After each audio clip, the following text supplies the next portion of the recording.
السلام علیکم third year. آج کا ہمارا ٹاپک ہے قدر کیا ہے، اہم اسلامی اقدار کیا ہیں۔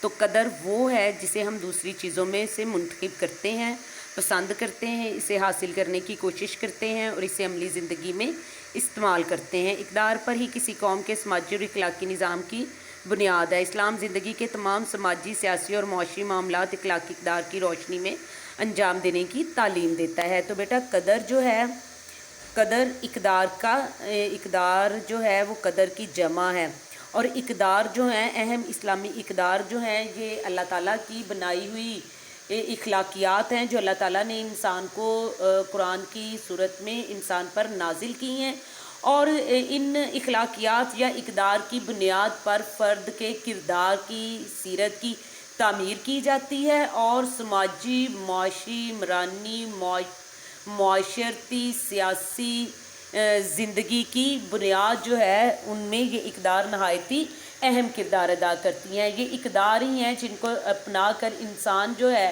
وہ اشرف المخلوق، اللہ کے نائب، اللہ کا خلیفہ ہونے کے فریضے سے نہ صرف آگاہ ہوتا ہے بلکہ اس فریضے کو انجام دینے کے قابل ہوتا ہے۔ تو چند اہم اسلامی اقدار جو ہیں وہ یہاں پر دی ہوئی ہیں۔ سب سے پہلی جو اسلامی قدر ہے وہ ہے صبر۔ نیکی کے کاموں میں تکالیف برداشت کرنا، ناموافق حالات میں سچی بات پر ڈٹ جانا اور نیکی کے راستے پر چلتے رہنا صبر ہے۔ یعنی صبر وہ اسلامی قدر ہے جس کے نتیجے میں افراد جو ہیں وہ تکالیف کو برداشت کرتے ہیں، ناپسندیدہ کاموں کو برداشت کرتے ہیں، ناپسندیدہ چیزوں کو برداشت کرتے ہیں۔ قرآن مجید نے صبر کو قوت کا ذریعہ قرار دیا ہے۔ اللہ تعالیٰ کا ارشاد ہے، لوگوں جو ایمان لائے ہو، صبر اور نماز سے مدد لو، بے شک اللہ صبر کرنے والوں کے ساتھ ہے۔ اللہ تعالیٰ نے قرآن میں مختلف مقامات پر ان لوگوں کو انعامات کی خوشخبری دی ہے، بشارت دی ہے، جو تکالیف اور آزمائشوں میں صبر کا دامن جو ہے وہ ہاتھ سے نہیں چھوڑتے۔ اللہ تعالیٰ کا ارشاد ہے، ہم ضرور تمہیں خوف، فاقہ، جان و مال کے نقصان اور آمدنیوں کے گھاٹے میں مبتلا کر کے تمہاری آزمائش کریں گے۔ ان حالات میں جو لوگ صبر کرے اور جب کوئی مصیبت پڑے تو برداشت کریں اور کہیں کہ ہم اللہ ہی کے ہیں اور اللہ ہی کی طرف ہمیں پلٹ کر جانا ہے، انہیں خوشخبری دے دو۔ تو اس حوالے سے اہم اسلامی قدر جو ہے وہ صبر ہے، اور صبر کے معنی ہوتے ہیں تکالیف کو برداشت کرنا، اللہ تعالیٰ کی محبت میں، اللہ تعالیٰ کے احکامات کو اپنانے کے لیے لوگوں کی سختیوں کو، حالات کی سختیوں کو، جان و مال کے گھاٹے کو صبر کے ساتھ برداشت کرنا، اور اللہ تعالیٰ ان لوگوں کو خوشخبری دیتا ہے۔ دوسری اہم جو اخلاقی قدر ہے وہ ہے سچائی۔ سچائی پورے اخلاقی نظام کی بنیاد ہے۔ سچائی کے معنی ہے ظاہر اور باطن کا ہم آہنگ ہو جانا، یعنی زبان دل کی کیفیت کے ترجمانی اور عکاسی کرے۔ سچائی یہی نہیں ہے کہ زبان حقیقی صورتحال بیان کرے، بلکہ اس میں دل اور عمل کی سچائی بھی شامل ہے۔ قول و فعل میں مطابقت ہو، دل ہر قسم کے نفاق سے پاک ہو، نفاق برائی سے، ہر قسم کی حسد سے، اخلاق رذیلہ سے پاک ہو۔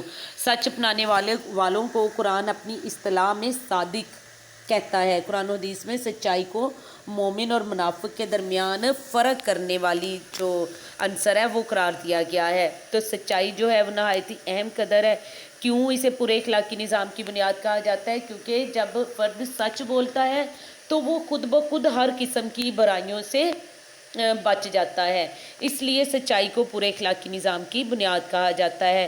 سچائی یہ ہے کہ جو آپ کے دل میں ہے وہی آپ کی زبان پر ہو، آپ کے قول و فعل میں تضاد نہ ہو، آپ کے دل میں کسی بھی قسم کا حسد، کوئی بھی اخلاق رذیلہ آپ کے دل میں موجود نہ ہو۔ آپ جو کچھ دیکھتے ہیں وہی کچھ آپ بیان کریں، جو کچھ آپ سنتے ہیں وہی کچھ آپ بیان کریں، جو آپ کی زبان پہ ہے وہی آپ کے دل میں ہونا چاہیے۔ انصاف، تیسری اخلاقی اسلامی قدر انصاف جو ہے، انصاف سے مراد جو ہے وہ یہ ہے کہ ہر شخص سے یکساں برتاؤ اور سلوک کیا جائے جس کا وہ مستحق ہے۔ قرآن میں معاشرے میں انصاف کے فروغ پر زور دیا ہے۔ اللہ تعالیٰ کا ارشاد ہے، اور انصاف کرو کہ اللہ انصاف کرنے والوں کو پسند کرتا ہے۔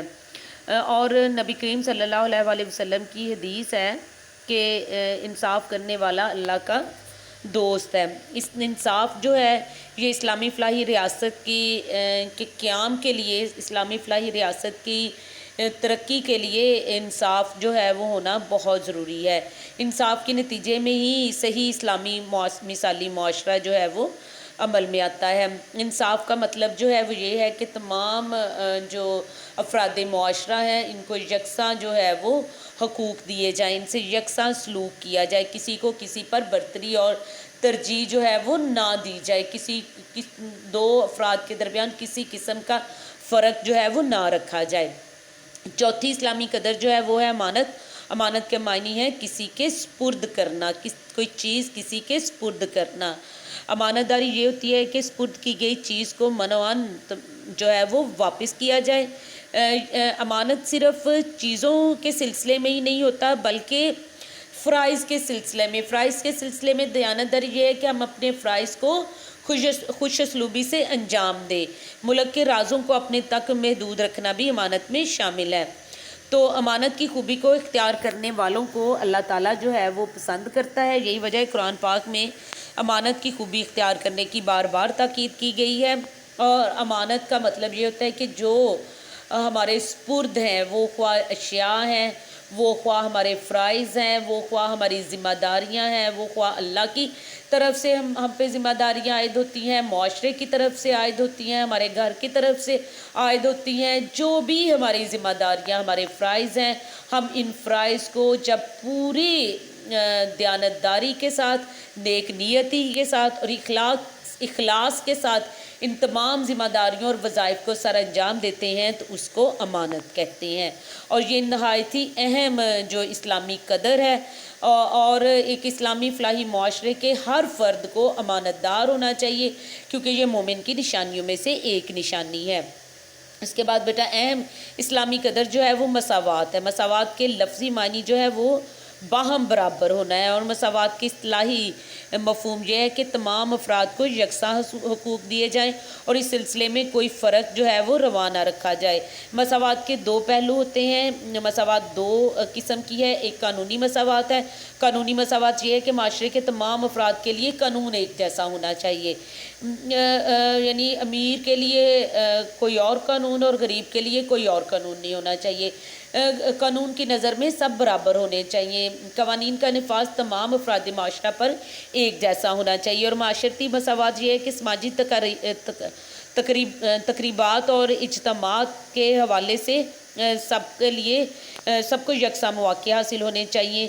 اور معاشرتی مساوات یہ ہے کہ سب کو روزگار کمانے کے، تعلیم حاصل کرنے کے، زندگی کی مسرتوں اور سہولتوں سے استفادہ کرنے کے یکساں مواقع جو ہیں وہ حاصل ہونے چاہیے۔ اس لیے کہ اللہ تعالیٰ نے قرآن پاک میں فرمایا ہے کہ تم سب آدم کی اولاد اور آدم مٹی سے بنے تھے، لہٰذا آدم کی اولاد ہونے کے ناطے سب انسان برابر ہیں، کسی کو کسی پر کوئی فوقیت، کوئی برتری حاصل نہیں ہے، کسی کو کسی پر کوئی ترجیح نہیں ہے، کالے کو گورے پر، گورے کو کالے پر کوئی ترجیح جو ہے وہ نہیں ہے۔ رنگ و نسل کی بنیاد پر ہم کسی کو زیادہ حقوق اور کسی کو کم حقوق نہیں دے سکتے۔ مساوات کا مطلب یہ ہے کہ افراد معاشرہ کے لیے تمام حقوق جو ہیں وہ ایک جیسے ہونے چاہیے۔ یہ نہیں ہے کہ لاہور میں رہنے والوں کو لیے زیادہ سہولتیں ہونی چاہیے اور جو گاؤں میں رہ رہے ہیں ان کے لیے سہولیات کم ہونی چاہیے۔ تو مساوات یہ ہے، اور فلاحی ریاست کے قیام کے لیے ہمیں تمام لوگوں کو مساوات جو ہے تمام لوگوں سے برابری کا سلوک کرنا چاہیے۔ اس کے بعد ایک اہم اسلامی اخوت جو ہے وہ ہے اسلامی قدر جو ہے وہ اخوت ہے۔ اخوت کے معنی جو ہے وہ بھائی چارہ ہے، کیونکہ اسلامی تصور اخلاق کی روح سے دنیا کے تمام مسلمان آپس میں بھائی بھائی ہیں۔ اللہ تعالیٰ نے قرآن پاک میں بھی ارشاد فرمایا ہے کہ تم سب بھائی بھائی ہو۔ آدم علیہ السلام کی اولاد ہونے کے ناطے تم سب بھائی بھائی ہو۔ اللہ تعالیٰ نے تمام مخلوق کو اپنا کنبہ قرار دیا ہے۔ اللہ تعالیٰ نے تمام انسانوں کو ایک دوسرے کا بھائی قرار دیا۔ نبی کریم صلی اللہ علیہ وسلم نے بھی فرمایا ہے کہ مومن آپس میں ایک جسم کی مانند ہے، جسم کے کسی ایک حصے میں تکلیف ہوتی ہے تو باقی سارا جسم اس تکلیف کو محسوس کرتا ہے۔ اب صلی اللہ علیہ وسلم نے ہجرت مدینہ کے موقع پر انصار اور مہاجرین کے درمیان جو اخوت کا رشتہ قائم کیا وہ رہتی دنیا کے لیے ایک مثال ہے۔ اخوت جو ہے یہ ایک اسلامی فلاحی ریاست کے قیام کے لیے اخوت کا ہونا بہت ضروری ہے، کیونکہ اگر اخوت ہوگی، افراد معاشرہ کے درمیان بھائی چارہ ہوگا، افراد معاشرہ کے درمیان اخوت کا رشتہ قائم ہوگا، تو تمام لوگ جو ہیں ان کا مقصد جو ہے وہ ایک ہو جائے گا، تمام لوگ ایک دوسرے کے ساتھ تعاون کرنے کے لیے تیار ہوں گے۔ آخری جو اسلامی قدر ہے وہ ہے تقویٰ۔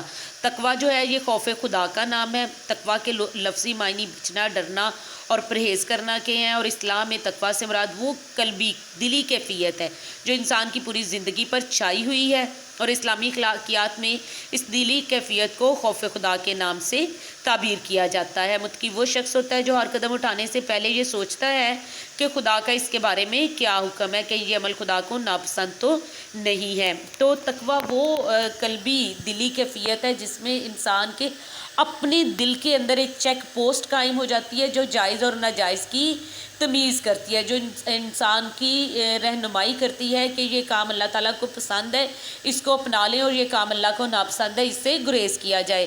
تو گویا تقویٰ ایک دل کے اندر ایک چیک پوسٹ کا قائم ہونا ہے۔ یہ چیک پوسٹ جو ہے، یہ چیک پوسٹ خوف خدا ہے، یعنی اللہ تعالیٰ کا ڈر رکھنا ہے۔